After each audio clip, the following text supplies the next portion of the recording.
have to clean this up.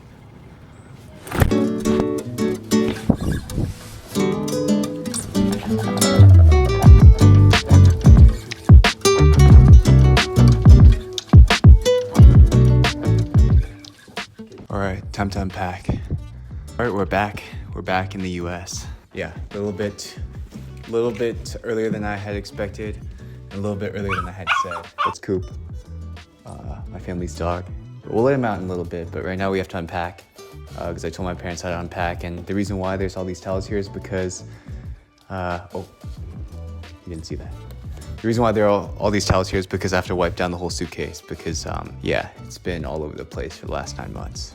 But I do have to do this quickly. I'm gonna do laundry, wash all my clothes again. So then we're gonna talk about today's video, which is the finances of my 9-month travel trip. And then maybe at some point I'll do like how much stuff I packed for this whole trip. But right now, I'm gonna have to do the laundry, wipe it all down. Cooper's getting kind of antsy. And I don't like leaving him in the crate for too long, so yeah, let's get to it. Don't wanna be a one-man woman. Got me stranded like a boat in the sand. Just the thought of not spreading my wings drives me crazy. Dressing up, fixing my strut. Always prepared, you never know who shows up around the corner. Maybe it's that director. Finally, now it's laundry time. Mom, if you're watching this, suitcase is clean, about to do laundry. Let's go. All right, there we go. All right, well, that's all my laundry. I've been back in Seattle which is where my parents are from, where I grew up. I've been here for about 3 weeks now. So I've kind of been adjusting. Crazy stuff has been happening since I've been back. I don't know, Seattle's changed quite a bit in the last 9 months. But, you know, who am I to say? But I am about to finish everything unpacking because I don't want to just leave everything here in the suitcase because I do need to get my clothes out and everything. Since I've been back, actually, a lot of people have been asking me how much it costs to travel. And I thought it'd be interesting to show you all the breakdown of each country and each category of expense that I had, because 9 months of travel, maybe some of you are curious and want to do something similar, and you're wondering maybe how you should budget for the next year or so that you can save up money to do something like this. But first I'm gonna do the laundry, and then I'm gonna go down, show you all the spreadsheet, because it did take me 3 days to make it. I'm excited to show you all because it looks nice. So finish this laundry, go take a shower. But, oh, and let Cooper out. Introduce you all to Cooper.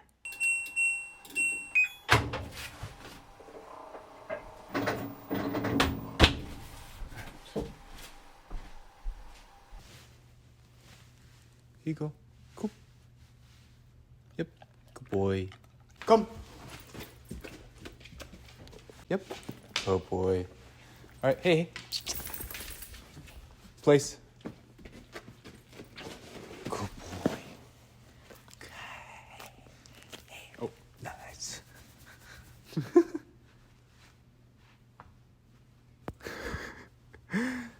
Let's get to finances now.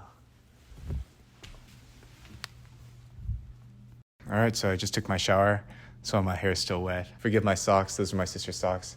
McKenna, if you're saying this, thank you for letting me use your socks. Yeah, I've been delaying the content of today's video, and as I mentioned earlier, we're gonna look at the finances of the video. So I'm gonna pull up the Google Sheet that I made to show you all the finances of my trip. So here we go. So this is the cost of everything from my trip. And as you see on this left side here, there is all the expenses. I have each titled here. So the first one is titled, and we're gonna go in line, just kind of going over what each column represents. So the first column is the expense. So I went through all my credit card and all my debit card transactions and found the title of the expense. And for each expense, I have a cost, the country that expense was made in or for, and then the category. And then any notes I made, and these notes were just for myself. For example, Cartagena 5 nights, I just made a note that I changed it from 8 nights to 5 nights. We're gonna first look at all the categories on the right side here in this upper part. These are all the categories. So there's airport and airline costs. So anything that was made in an airport or for an airline. So for example, excess baggage or food that I bought at an airport, or any, I guess, plane tickets that I bought. And then there's Airbnb, which is housing basically through Airbnb. Airbnb experience, I thought I'd separate that from Airbnb because I wanted to show you how much money I spent just traveling and spending on travel experiences through Airbnb. And then the next category is food, so any food that I bought, groceries, restaurants, snacks, etc. Miscellaneous, which is pretty much just anything that isn't going to be in the rest of the categories.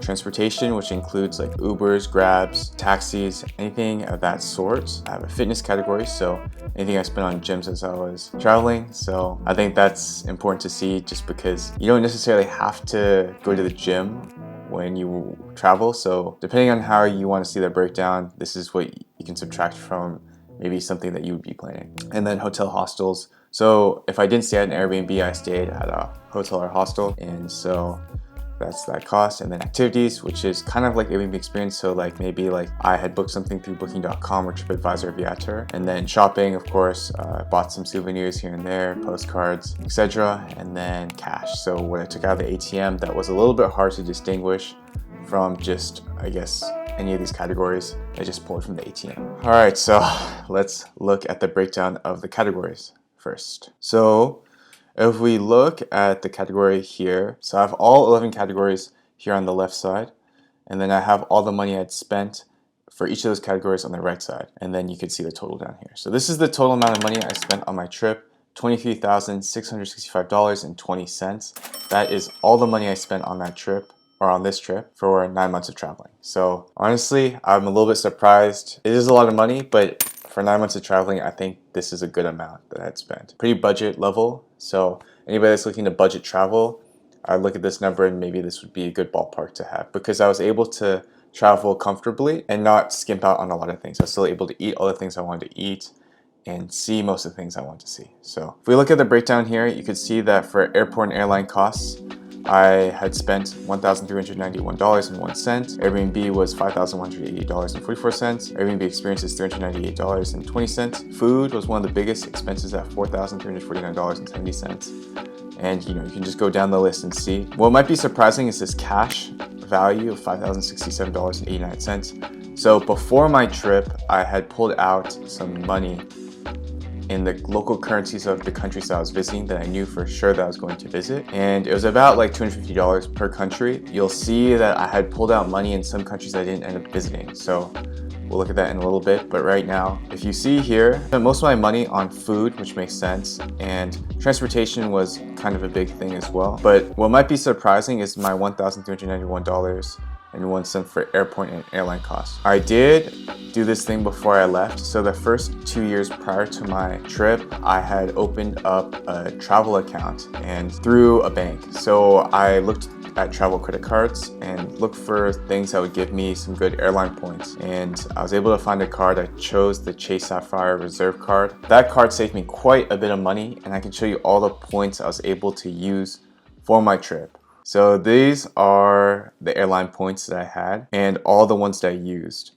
So you can see on the left column here, these are all the airline points that I used and what they were for on the right side here. So some of them were, actually all of them were the flights, except for one I paid for a night stay in Vienna when I had like a 12-hour layover and I didn't want to just sleep in the airport. So I was fortunate enough to only pay 6,930 points for a hotel that was pretty close to the airport, and it saved me about like $93.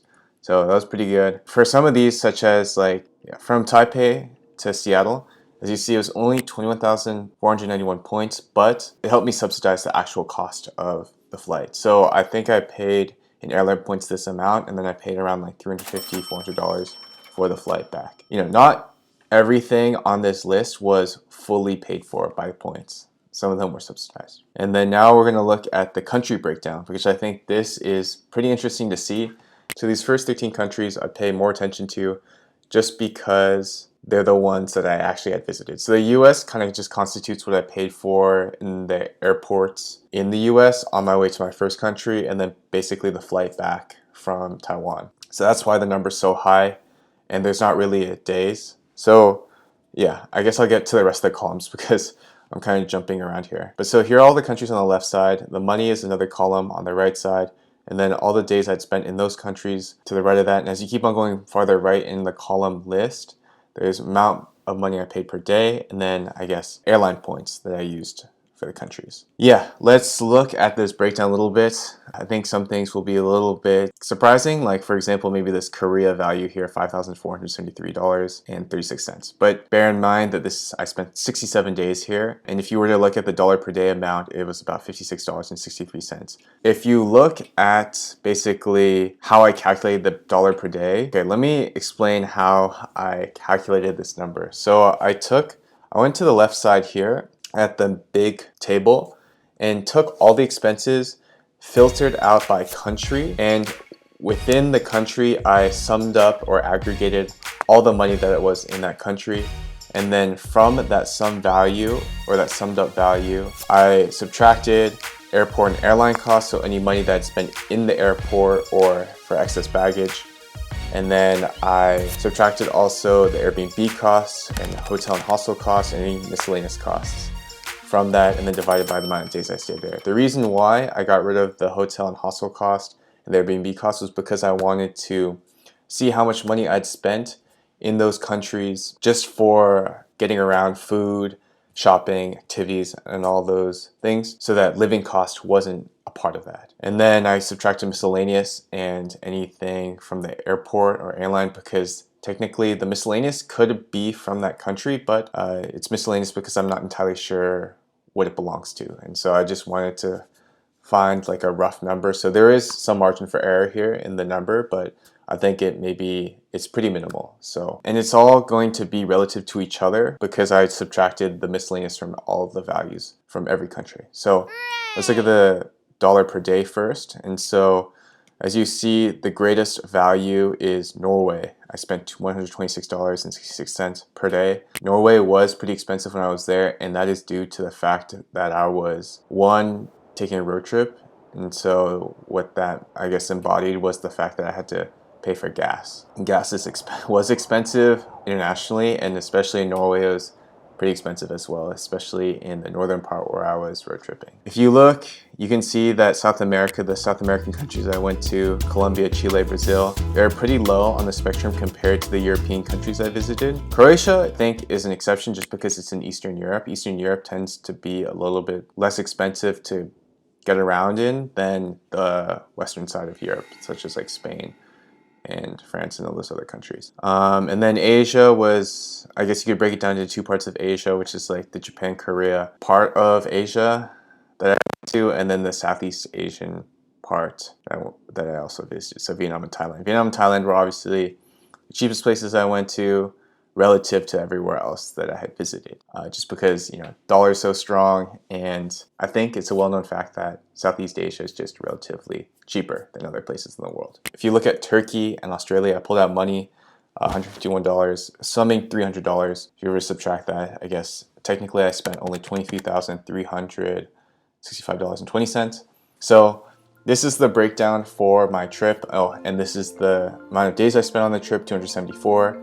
And the total amount of points that I spent traveling, so 191,196 points. And bear in mind that the dollar was strong, or is still strong when I was traveling, so I was able to get, I guess, more value when I was traveling versus someone maybe who was traveling 5-6 years ago. Oh, and not to add that in some of these countries, like for example Vietnam and Japan, I knew some people there, so I was able to stay rent-free. So this was basically all the money I paid on my trip. And I'm just going to show you real quick. This is the expense. Everything I had looks like it's about 771 transactions, give or take maybe one or two, maybe 769 because of the 2-row difference here. And then, yeah, these are the tables I made for the trip.